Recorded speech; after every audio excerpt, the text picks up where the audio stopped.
Hey Apartment Therapy, I'm Bridget and welcome to my 560 square foot apartment in Brooklyn. This is an old railroad style apartment, which are actually pretty common in New York.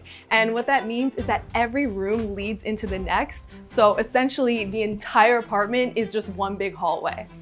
So probably the quirkiest thing about this apartment is that the kitchen sink is multifunctional. It's my kitchen sink and my bathroom sink because there is no sink in the bathroom. So this is literally where I wash my dishes and I wash my face and I brush my teeth. And that's actually one of the reasons why I've made so many changes in this space, because I'm here all the time. So I really wanted to make it beautiful.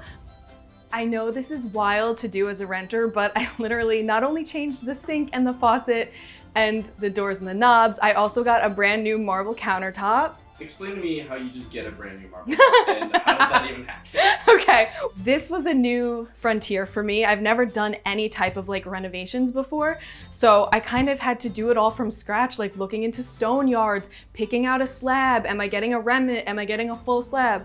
Spoiler alert, I ended up buying a full slab, which is very expensive. So you'll see that this exact marble is actually used in multiple spots in my home because I wanted to make the most of what I already had to pay for. So one example is right here, this little piece in the corner, which I literally just found at a thrift store in Brooklyn. I painted it black, fresh coat, and had it just as is for a while. I had them cut a piece specifically to put on top of here, and I like that it kind of ties everything together. It feels like almost a continuation of the countertop because I don't have a lot of counter space. This space did need a little kitchen island, which the perfect size was hard to come by. I just finally found this on Facebook Marketplace for $100, and I just love it. I feel like it's perfect. It's a little too low, but I did get some feet custom made that I'm gonna match to this so I can raise it up to counter height. So many people are curious why I would spend so much time and money in a space that I'm just renting. And well, I also got a new fridge. I'm of the mindset that everyone deserves to love the space that they live in, even if it's just temporary. And for me, it's not like I moved into this thinking, this is my temporary home.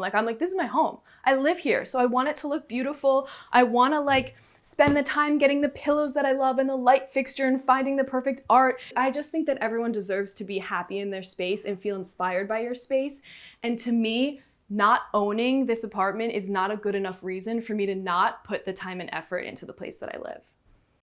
I like to think about my space in little vignettes as opposed to the space as a whole, kind of. So this breakfast nook, I look at as one picture, you know what I mean? So I try to be very intentional about all the items that I'm bringing in. This little light fixture is just a hanging pendant light, and that is a tip. You don't always have to have lights that are built into the ceiling in very specific spaces. I just added a hook up there to make this light in the exact spot to create this vignette.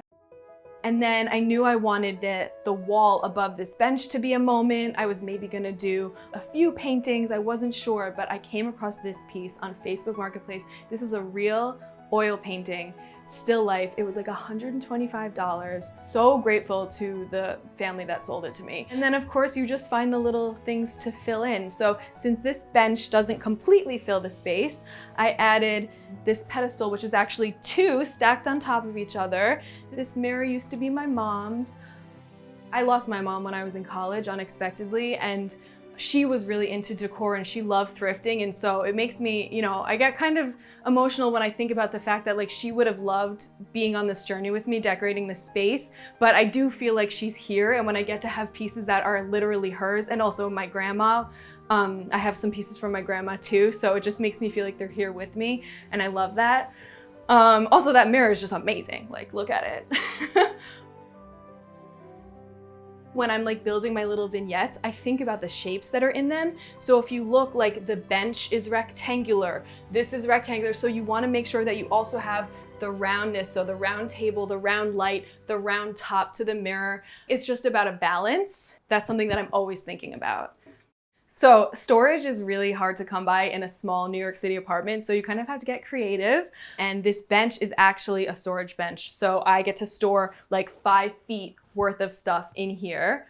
I'm also the self-proclaimed queen of curtains. I have 20 curtain panels hanging up in this apartment. This baby one hides my garbage can.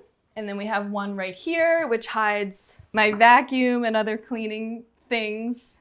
This built-in is one of my favorite things in the apartment. I think I've said that about everything in the apartment, but you see it when you first walk in. This is what you see. And I just love that everything's on display. I love collecting pretty things. So right off of the kitchen is my dressing room. And this is actually like not a typical setup that you'd see in a railroad apartment. There's this arch that separates the kitchen from the dressing room, but I also added curtains to help it feel even more like its own space. I also just love the vibe of these curtains. I feel like they feel so fancy. And that's my whole vibe for the dressing room. It's like, oh, I have a dressing room? Like, who's a dressing room? I recently had this whole thing painted this like kind of deep, for me, grayish blue. This is the darkest room in the whole space. You would think that I would want to keep it white to keep it bright, but actually I was like, you know what? Let's just go with it. We can have it feel cozy, and we have this like cozy rug. The whole thing is like encapsulated in this blue, which I think pairs really, really well with all of these like golden brass details that I love. I love the way this whole vignette looks together. The blue backdrop with this like bronzy brass mirror, the marble, the black. This is the same marble from my kitchen counter. The one thing the dressing room was lacking was a closet. There is a built-in right here, but it's actually not even deep enough for regular hangers. I had to use children's hangers initially.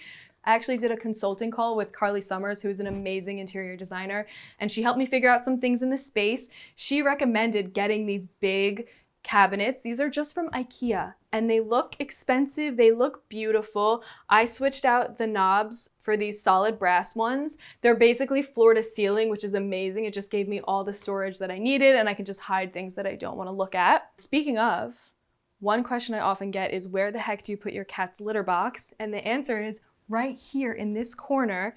I know not everybody has this exact setup that I have, but my tips for hiding a litter box, if you don't have like your own, like a separate room to put it in, is put it next to a piece of furniture that's big, put it in a corner, and potentially put something above it so that your eye does not go to that area ever. The way that I have my space laid out is quite different than how most people do a railroad apartment. So usually the kitchen's gonna be the kitchen, but a lot of people do the space that I have as my dressing room. They do that as their living room, so that way your kitchen and your living room are next to each other. I didn't like that because to me, I loved the idea of having like a really big, bright, beautiful living room, and I could barely fit a couch in there. So that's why I decided this is gonna be my living room, whereas most people use this as their bedroom. I mean, I think it would be really fun to have a huge bedroom with like a mantle, and like how cool is that? But at the end of the day, if I had to choose between a living room and a bedroom, I like this being a living room, and I like, what do you really need in a bedroom anyway? A bed. I have a bed, some art, and that's it. And I've done a couple things to separate it. I mean, obviously there's this arch that's already separating it. I painted the Nook itself a little like pale blue color, which I feel like it's not super noticeable, but it does kind of feel like it's its own space. And then added some curtains, as I always do. And then most recently, I also painted this archway a different color. I love looking at it from where we are in the living room because it feels like it's its own little picture. Like this is its own little painting right in here.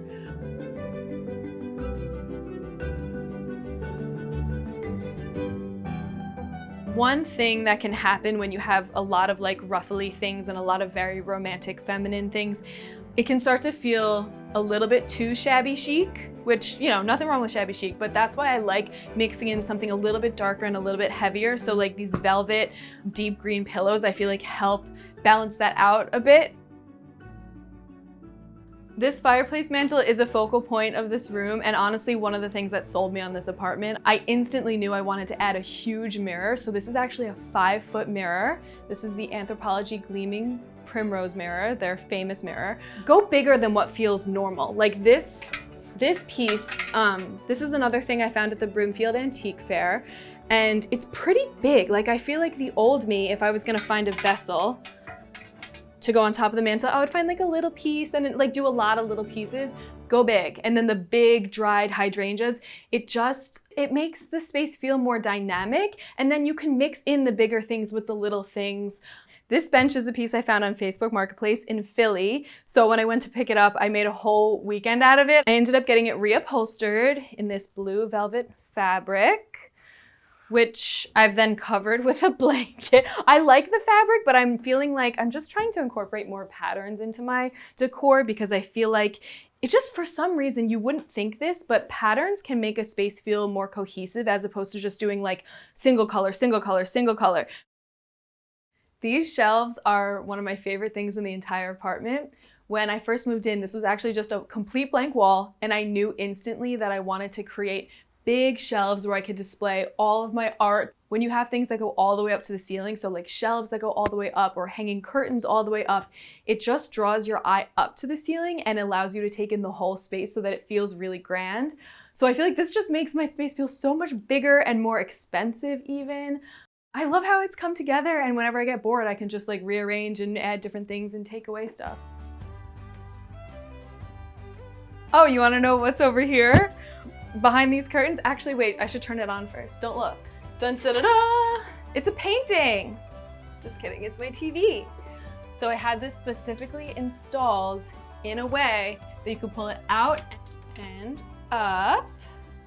Why would you spend all this money to get a frame TV that you're just gonna hide? And the answer is because I don't like to look at it all the time. I know it looks like a painting, but I still know it's not a painting. So I like to be able to just go boop, boop, boop, and then it's gone.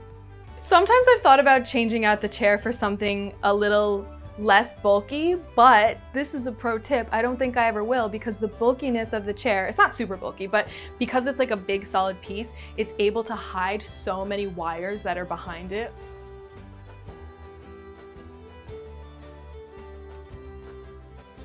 Get a tree. Get a tree for your apartment that this is called a weeping fig tree. And I feel like a lot of us who love plants, we like to get like a lot of little ones and just scatter them everywhere, and that's fine. But I've found as I've honed my decorating skills that sometimes it's better to just do fewer big plants or ones that don't necessarily have to be big but make more of a statement.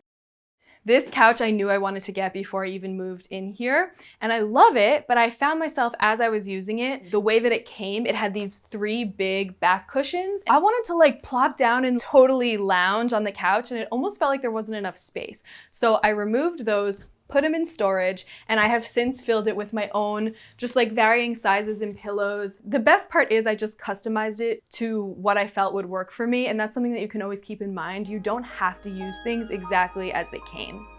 So this is my bathroom. I just had this redone last year. Pretty much changed everything except for the original tiles and kept the bathtub where it was, but reglazed the tub, added this marble on top, all new walls, new floor. I did a stone floor, which I don't know if that was the right choice, but I change my mind every day, but I'm glad that I did it. I pushed myself.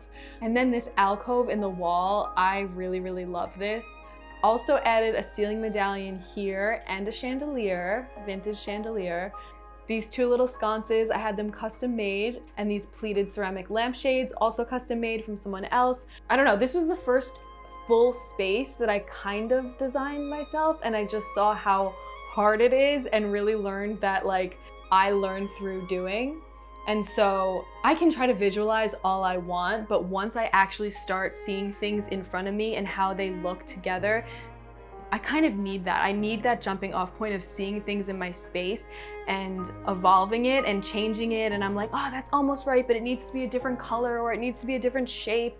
And so it's not good for my bank account because I'm constantly getting more things to get to that feeling that I'm trying to accomplish. And I feel like with every change I make, it feels more and more like home to me. You need to stop. Yeah, that was great. Thank you. Is that how it's gonna end? You need to